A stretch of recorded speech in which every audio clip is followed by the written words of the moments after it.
Can you imagine if I started this part 2 with, I decided not to tell the bride? Of course I told the bride. I told the bride everything. I showed her the letter and I said to her, look, we can pretend this never happened. We can get you married today. I can remove the maid of honour and we can still go ahead with the wedding if that's what you want. Start afresh today.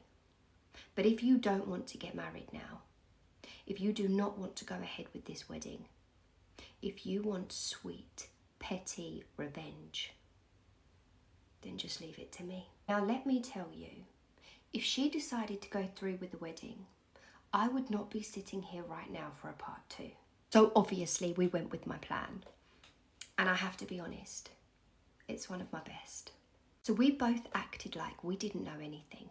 The bride and I, we were posing for pictures, we were laughing, we were continuing to get ready as if everything was normal. I then approached the maid of honour and I said to her, look, can you go downstairs, grab the groom and put him in room 4?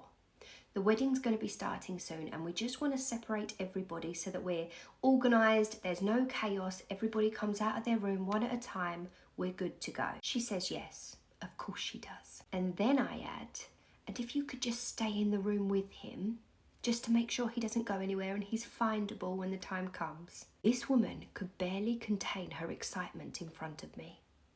But I ignored it. I acted like I didn't notice anything.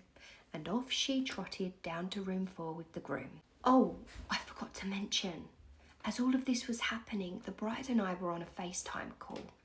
The bride's phone was hooked up to the projector in the ceremony room, and my phone was in room 4. Everybody, and I mean everybody at this wedding, got a front row seat to the juiciest show you've ever seen in your life. We watched in real time as the maid of honour threw herself at the groom, kissing, flirting, hands everywhere. Don't get me wrong, if my friend still wanted to marry this man, it would have been different.